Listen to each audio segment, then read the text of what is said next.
बाबा भोलेनाथ का पवित्र महीना सावन चल रहा है। इसमें बाबा के भक्तों द्वारा इसी तरह अलग अलग भक्त अपनी तरह से भजन कीर्तन भी करते रहते हैं। जगह जगह शिवालयों पर जलाभिषेक और पूजन किया जा रहा है। प्रसिद्ध कथावाचक देवी कात्यायनी द्वारा शिव कथा का अमृत पान कराया जा रहा है। इस अवसर पर महास्वामी श्रीमद धर्मदत्त महाराज ने बताया कि कथावाचिका देवी कात्यायनी महिला शाखा राष्ट्रीय अध्यक्ष विश्व गुरु भारत परिषद से भी जुड़ी है।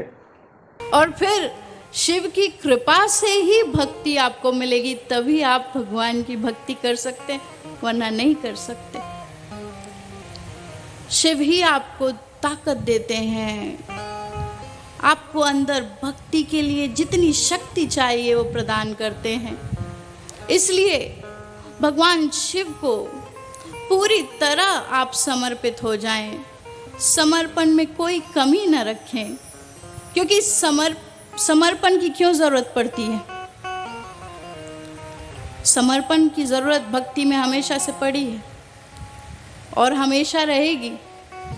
अनादिकाल से समर्पण शब्द आया है, क्योंकि बिना समर्पण के भक्ति नहीं हो सकती।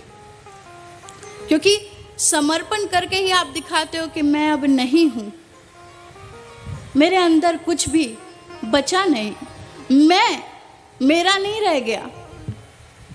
क्योंकि ये तन भी तूने दिया, ये मन भी तूने दिया, ये अहंकार भी तूने दिया, ये बुद्धि भी तूने दी, ये आत्मा भी जब तेरी दी हुई है। क्योंकि वेद तो बताते हैं, शास्त्र बताते हैं, सभी ऋतु बताती है, नीतियां बताती हैं कि हम तन नहीं है। ठीक है, मान लिया इस बात को।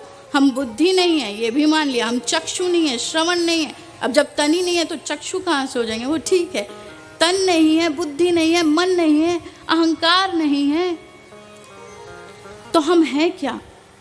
हम तो चिदानंद रूपा शिवोहम शिवोहम। हम तो शिव तत्व हैं, हम तो आत्मा हैं। वो आत्मा भी किसी की दी हुई है, वो आत्मा भी उससे बाहर आई हुई है, उसी का एक अंश है। ईश्वर अंश जीव अविनाशी, उसी का अंश है। तो जब हम हैं ही तेरे, इसलिए समर्पण भाव कि हम हैं ही नहीं, हम तुझको समर्पित हैं पूर्णता। तो मैं कहती हूँ कि शिव चरित्र हम सुन रहे हैं तो हम अपने आप को समर्पित कर दें। अगर हम अपने आप को समर्पित कर देंगे तो ईश्वर देर नहीं लगाते, भक्ति देने में बिल्कुल देर नहीं लगाएंगे, झट से दे देंगे। ऐसे भक्ति बहुत महंगी है, भगवान सब कुछ चाहेंगे कि तुम ले लो, भक्ति मत मांगो।